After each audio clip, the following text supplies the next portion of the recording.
बात से समाधान होगा। और जो लोग भवकाल बनाना चाहते हैं तो भवकाल बनाने वाले को हम स्वीकार नहीं कर सकते। कहते हमारी सहानुभूति है, हमारे विभाग के सदस्य हैं, लेकिन सहानुभूति को कमजोरी समझेंगे तो सरकार पूरी शक्ति के साथ कार्रवाई करेगी। हमारा विभाग का सदस्य विभाग एक परिवार होता है और हम अपने परिवार के हर सदस्य के सम्मान का, उसकी सुरक्षा का, उसके उन्नति का हम ध्यान रखेंगे। आप हड़ताल को खत्म करें, लौट कर आकर करके योगदान दें। आपकी उचित मांगों को नियमानुकूल हम समाधान करेंगे। अगर जो आप हड़ताल के बहाने, मैं तो इसका घोर विरोधी हूं कि ये तालाबंदी और धरना प्रदर्शन से समाधान नहीं हो सकता। संवाद से समाधान होगा। और जो लोग भवकाल बनाना चाहते हैं तो भवकाल बनाने वाले को हम स्वीकार नहीं कर सकते, सरकार स्वीकार नहीं कर सकती।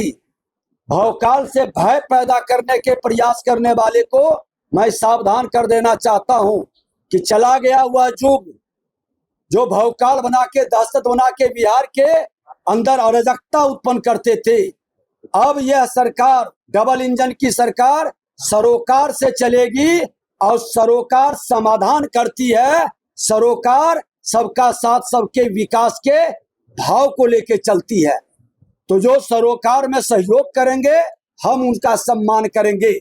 ऐसे लोगों के साथ ये हमारे 100 दिन की उपलब्धि है जब से हमने विभाग में बैठा है।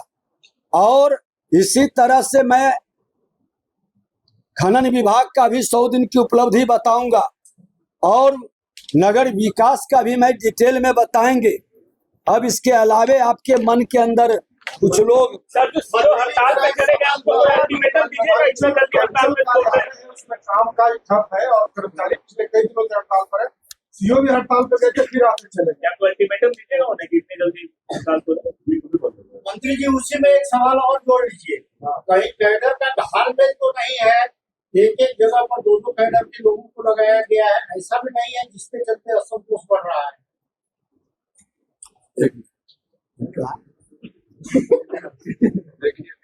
मैं थोड़ा, हमको भी बहुत चीज सीखने का अवसर मिलता है। ये डबल कैडर का क्या मामला है? ये कैडर कहीं जिला लेवल पर डबल कैडर को तैयार भाषा वाले को तैनात किया गया है, आपके कैडर। देखिए, मैं एक चीज स्पष्ट कर देता हूं, हमारे अंचलाधिकारी का जो पद है, नियम के तहत उनका जो प्रमोशन हो करके उस पद पर जाते हैं।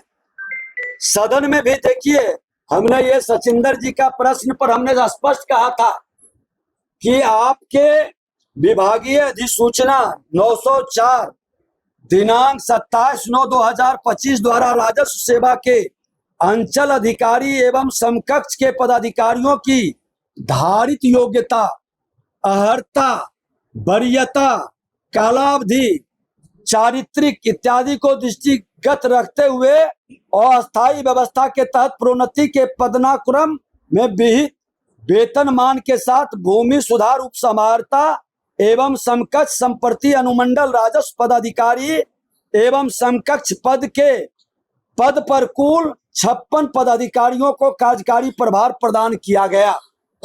स्पष्ट है, इसमें कहीं कोई नियम के अनुसार जो उनका प्रमोशन है वो तो DCLR किया, उसके ऊपर के भी पद पर जा सकते हैं। लेकिन काम का अधिकार उनको दिया नहीं जा रहा है सर। काम का अधिकार भी नियम के तहत मिलेगा। कब तक हड़ताल आप लोग खत्म करा लेंगे?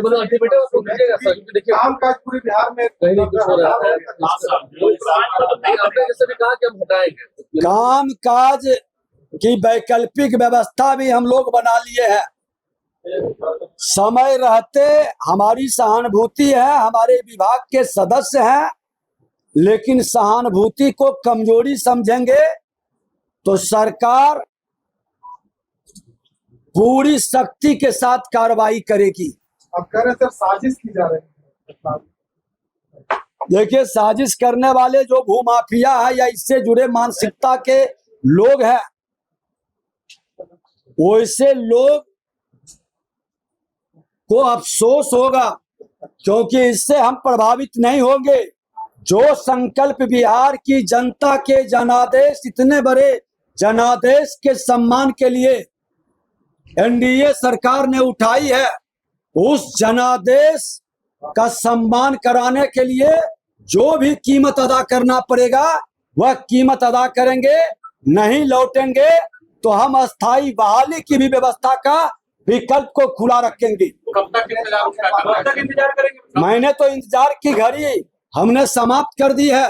बिहार के मुख्यमंत्री जी का कल से समृद्धि यात्रा शुरुआत है। अगर जो नहीं लौटे तो मैं उनका निलंबन शुरू कर दूंगा, वहां वैकल्पिक व्यवस्था बनाना शुरू कर दूंगा। मार्च तक का सर आपने समय दिया था, मार्च तक का हमने परिमार्जन का समय दिया था। 40 लाख परिमार्जन है, जिसमें छोटा छोटा नाम की गलती, पिता के नाम का गलती, पता का गलती,